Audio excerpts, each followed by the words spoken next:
आज से कुछ साल पहले की बात है, जब मैं प्रभु में नया नया आया, प्रभु की सेवकाई में बढ़ा, तो मैं साइकिल पर जा रहा था और शैतान, लोग कहते हैं शैतान ने मुझे ख्यालात दिए, लेकिन जब मैं साइकिल पर जा रहा था तो मेरे साथ जिसने बात की, मैंने भी सोचा शैतान ने बात की, लेकिन सही मायने में शैतान नहीं था, खुद उस स्वामी की ताकत मुझसे बात कर रही थी। और वो क्या कह रहा था कि तू एक काम कर, मेरी इच्छा के मुताबिक चल, मैं तुझे बाइक यूं दे दूंगा,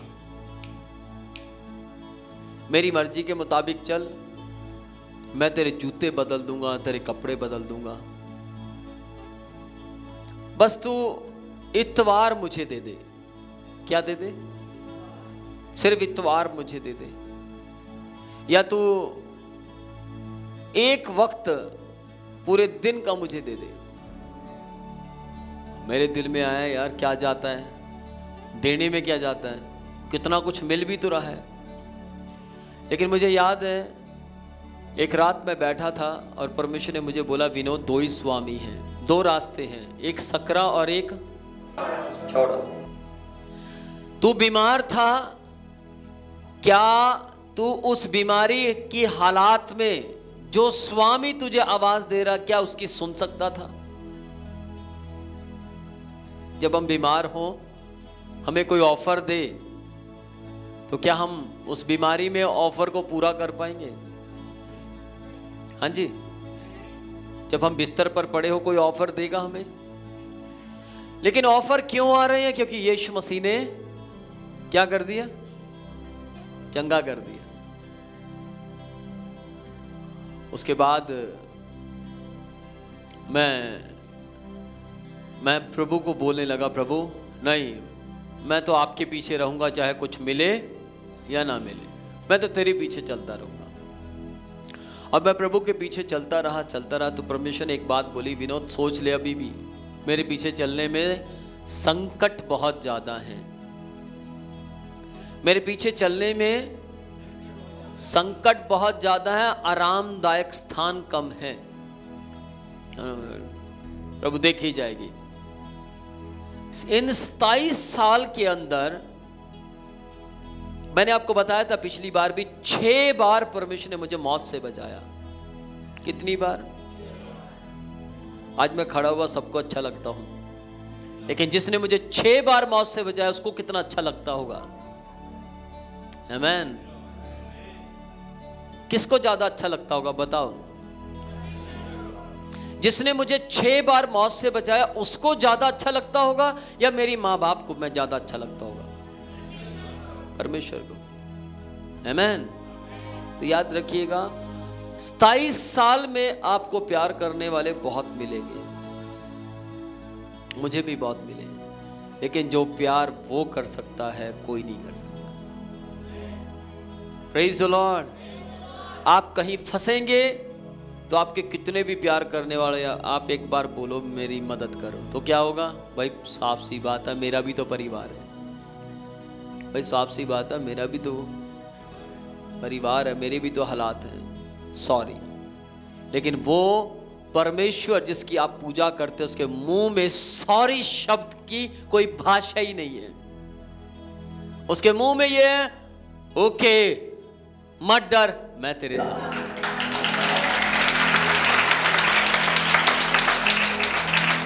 मत चिंता कर। आप सोचिए, हर वीरवार शरीर, मैं शैतान नहीं कहूंगा, शरीर आपको यहां आने से रोकता होगा। कौन कौन मेरे साथ है? सच बताना, सच बोलना है या नहीं?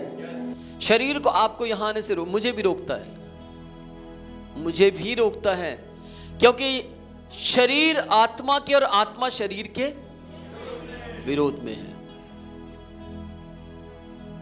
अब देखिए, जब आप अकेले होते हैं, मेरे साथ भी होता है, आपके साथ भी होगा, जब आप अकेले होंगे परीक्षा तभी आएगी। यीशु मसीह जब जंगल में थे तब परीक्षा आई, जब वो चेलों के साथ थे तब परीक्षा आई। यीशु मसीह अकेले थे। आप सोचिए, आप अगर मैं कहूं नहीं नहीं मेरे ऊपर कोई परीक्षा नहीं आती, तो मैं गलत हूं, मैं झूठा हूं, क्योंकि यीशु मसीह सर्वशक्तिमान, सर्वश्रेष्ठ, सर्वज्ञानी, सर्वव्यापक, पिता में से निकलने वाला, परमेश्वर में से निकलने वाले की परीक्षा हुई तो मैं कौन हूं? कौन कर मेरे साथ है? लेकिन यीशु मसीह परीक्षा पर जयवंत हुआ और स्वर्गदूत सेवा टहल करने के लिए आ गए। आप किस किस के ऊपर परीक्षा आती है? आप चाहते हैं स्वर्गदूत मिले? हाँ जी, आप चाहते हैं कि स्वर्गदूत आपकी रक्षा करे? आप चाहते हैं कि स्वर्गदूत आपकी गाड़ी को बचाए? आप चाहते हैं कि आप सही हो? आप चाहते हैं कि आपके बच्चे आग की भट्टी में गिर जाएं पर जले ना? आप चाहते हैं कि आप पानी में डूबें लेकिन पानी आपको डुबोए ना, पानी आपकी मदद करे? हाँ जी, आप चाहते हैं कि घर में आग लगी, सपोज, मैं नहीं कहता किसी के घर में आग लगे, लेकिन मान लीजिए आप किसी घर में हैं और उस घर में आग लग गई। उस घर में जैसे ही आग लगती है, कितनी अजीब बात है, सब जल रहे हैं लेकिन आप बचे हुए हैं। आग आपके आसपास है, आग आपके कपड़ों के पास है, आग आपके बिस्तर के पास है, लेकिन लग नहीं रही। ऐसा कब होगा? बताइए, ऐसा कब होगा? सोचिए, मच्छर आपके आसपास घूम रहे हैं, मच्छर खतरनाक मच्छर हैं, लेकिन आपको काट नहीं रहे, या काट भी रहे हैं तो उनका असर नहीं हो रहा। ऐसा कब होगा? सोचिए, आप अचानक गलती से एक गुफा के अंदर चले गए और वहां शेर ही शेर हैं, और आप कहे, ओ भैया, आप वापस भागते हैं, लेकिन अजीब सी बात, आपको पता लगता कि शेर मेरे पीछे नहीं भाग रहे, आप भागे चले जा रहे, और आप पीछे देखते शेर आए नहीं मेरे पीछे। सोचिए, शेर पीछे आता भी है पर आपको खाता नहीं है। सोचिए, वो दहाड़ता भी है लेकिन आपको डर नहीं लगता। सोचिए, वो दहाड़ेगा और आपको डर नहीं लगेगा और आप कहेंगे ये मुझे खा नहीं सकता। थोड़ा सोचे, ऐसा कब होता है? मैं सबसे पहली बात है जब परमेश्वर की सामर्थ को हम पहचान जाएं, तब होता है। नंबर 2, तब होता है जब परमेश्वर हमारे साथ होता है। और परमेश्वर हमारे साथ तब होगा जब हम सुबह, दोपहर, शाम उसकी आराधना करेंगे, उसकी तारीफ करेंगे। बाइबल कहती है, परमेश्वर का वचन कहता है, यूहन्ना रचित सुसमाचार उसके 4 अध्याय उसकी 19 आयत से लेकर अगर हम 23 आयत तक पढ़े, सुनिए, अगर आप चाहते हैं जो स्वर्गदूत यीशु मसीह के साथ थे वो आपके साथ भी हों, तो थोड़ा सा आपको पहचानना होगा कि आप जिसकी पूजा करते वो है कौन। सोचिए अपने दिमाग से, आपको गवर्नमेंट 2 गार्ड पुलिसमैन 24 घंटे आपको दे दे, जो आपको रोड पास करवाएं। आप कहीं बैठे और वो गार्ड खड़े हैं, आप कहीं मार्केट में जा रहे हैं तो प्लीज साइड साइड साइड, आपको कैसा फील होगा? कोई बताएगा मुझे कैसा फील होगा? हाँ जी, बताइए, कोई बताएगा? हाँ जी, आपको मालूम हो भाई एकदम से क्यों जवाब देते हैं? आप क्यों नहीं देते? किसी को मालूम है? मैं बताऊंगा नहीं तो वो भी कमेंट में आ सकता, पंगा खड़ा हो जाएगा।